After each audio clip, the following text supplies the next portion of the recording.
West Beach in the Indiana Dunes National Park is a stunning showcase of biodiversity. Just off the shores of Lake Michigan, the beach and its surroundings feature several distinct habitats, all living side by side. Park really is this magical crossroad of north and south and east and west, where the boreal tundra plants from the north are meeting the drier, more arid plants from the south. The eastern hardwoods and the western plains really converge here. This unique landscape shares space with shallow pools and wetlands known as pans, depressions in the sand that collect water and provide an essential habitat for a number of rare and threatened species of birds and plants.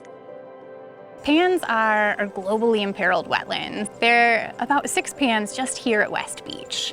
And worldwide, there are less than 50 occurrences of pans on Earth. So they're very unique, very rare. They're really special because you don't think of sand as withholding water. They occur just inland from Lake Michigan, where the sand has been scoured out and is a type of blowout to where the water table has been exposed. They are home to 20% of the park's rare species. There's vegetation here that really doesn't exist elsewhere in the park. We have different flowering plants like fringe gentian and bottle gentian, carnivorous plants like bladderworts, different asters, things that really exist nowhere else in the park besides these wetlands. And because these pools are quite fragile, they are also considered globally threatened. Even the footsteps of hikers who wander off the designated trails can dislodge sand that will fill these vital wetlands. West Beach also contains a number of vernal ponds. These pools come and go with the seasons, providing a seasonal home for a multitude of macroinvertebrates, such as dragonflies, as well as for amphibians. And that's not all. An incredible variety of feathered travelers rest tired wings after long migrations in the branches of nearby jack pine forests, or fish in the waters of Long Lake, only a few hundred yards away. Imagine, all of this variety exists within a few square miles. Just how did this happen? Like so much in Indiana Dunes National Park, the story begins with the mighty glaciers of the last ice age. Much of the continent was covered in ice. Well, the plants and animals had to survive somewhere, so they found these refuges where they were able to survive the ice age. After the ice retreats, they have to recolonize the land. And when the glaciers receded, vegetation migrated northward through the dunes region as it was developing. That promotes this incredible biodiversity in the park, where you see things from prickly pear cactus to Arctic bearberry within the same square meter. As the glaciers retreated, the sediment they left behind helped form the sandy beaches we see today. Lake Michigan, one of the freshwater seas known as the Great Lakes and the glacier's majestic legacy, continues the process of erosion as its waves and the wind continue to shape and feed the shoreline and the dunes. The dunes provide not only a glimpse of the prehistoric forces that shaped the region, but they also allow us to see how plant life spreads and takes root in this environment. The process ecologists call plant succession unfolds like a tapestry here. The 1-mile sand and boardwalk dune succession trail is in place to take you through each step of the process. It is also called the Diana of the Dunes Dare. Henry Chandler Coles in the late 1800s at the University of Chicago came and studied the dunes, and he developed the concept of succession in relationship to dune vegetation development. So you get a foredune with grasses, and then you get a secondary dune with other grasses, and then shrubs start coming in, and maybe pines or oaks, and then you eventually get a forest, and in some cases an oak savanna. As he continued his research, Dr. Coles established that this same climax formation was present in other dunes ecosystems throughout the United States. Here at West Beach, visitors can trace plant succession, beginning with the grasses growing on the sunlit beaches.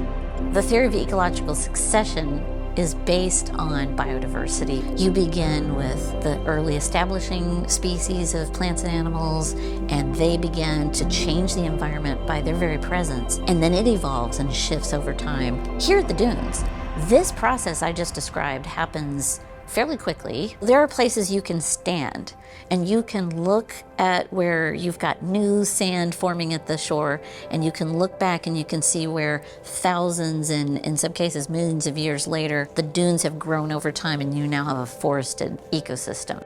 Marram grass is commonly found in the dunes of the Great Lakes, and like other grasses, it has an elaborate interconnected stem system under the surface called a rhizome. The sand helps to shield the plants from the elements, and the extensive rhizomes of these grasses help to stabilize the sand dunes. These grasses are very special because they actually need to be buried to grow. And so as the sands blow up, they constantly bury these marram grasses, and the grasses will actually grow up and have extensive root systems that help hold the dune in place. Moving a bit further from the beach, shady cottonwood and pine trees also take root, further anchoring the sand and ultimately helping create the conditions for the climax formation of oak forests rising high above them.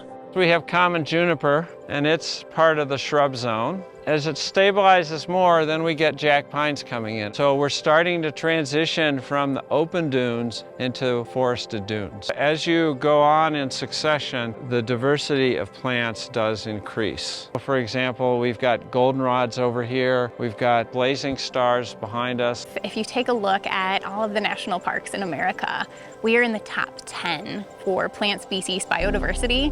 The variety of plant life living here includes a number of species that thrive in sandy conditions. Growing right alongside the prickly pear cactus, these beautiful wild lupines and hoary puccoons explode with color in the sun and sand.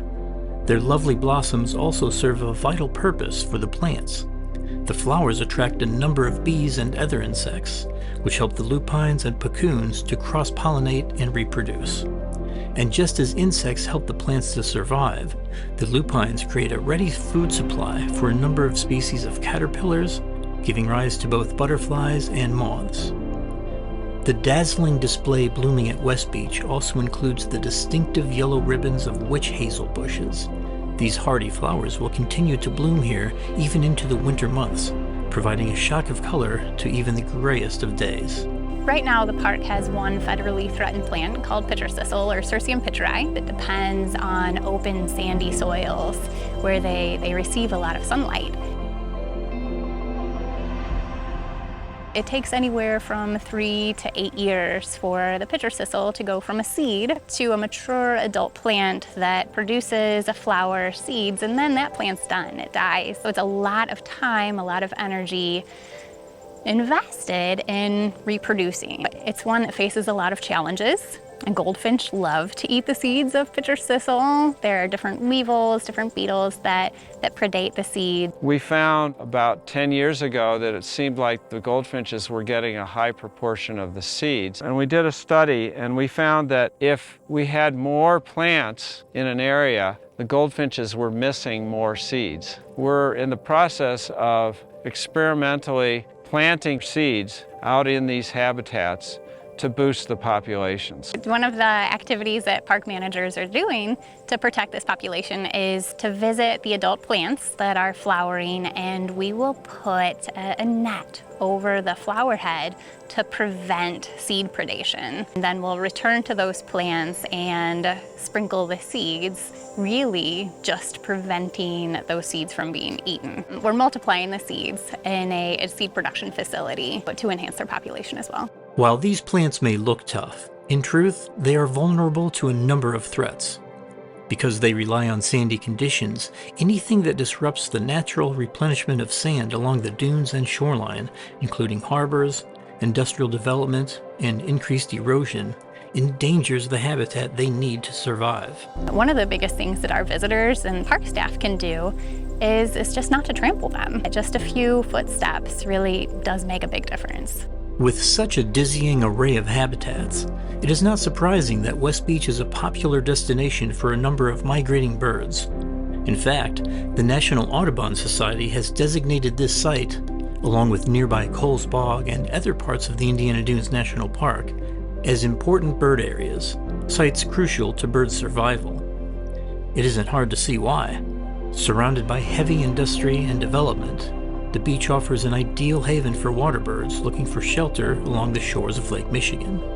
These can include everything from ducks, like these, to the more rare red-throated loon. The nearby forests also provide a home for birds found nowhere else in the state, like the long-eared owl, while marsh birds frequent the waters of nearby Long Lake, including the endangered least bittern. In spite of the extraordinary variety and adaptability of the wildlife here, this area was once almost completely overtaken by heavy industry. Today, West Beach provides a history of the human forces that have shaped the park, as well as the natural and geographic ones. When the Indiana Dunes National Lakeshore was approved in 1966, the land here was owned by Inland Steel. In the late 1880s, they started mining sand and using it for Chicago. Remember, the 1880s was after the fire. So the Harbor Belt Railroad came through here and they sand mined this part of the dune. In 1967, the National Park Service purchased the land from the steel manufacturer and began the work of restoration and conservation. At the same time, park officials recognized an opportunity for providing recreation at the site as well. In addition to the impressive series of steps and trails allowing visitors to trace plant succession along the dunes and hike among these rare trees, developers built a bathhouse with showers and lockers for beachgoers. There are plenty of opportunities for visitors to get involved, helping to preserve this unique natural treasure.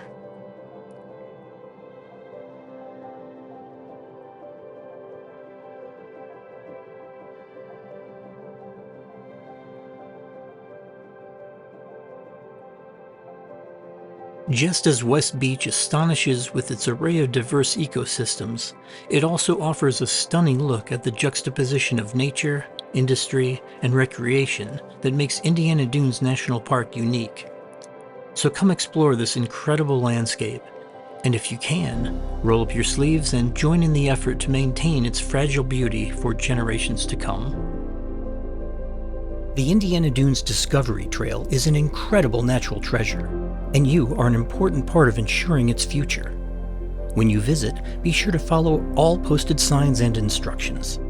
Visit indianadunes.com to learn about all of the volunteer opportunities and spend time caring for this fragile environment. In addition to the national and state park services, a number of nonprofit agencies work tirelessly to preserve and protect the Indiana Dunes Discovery Trail habitats. Learn more about these important agencies and support their efforts with your charitable contributions.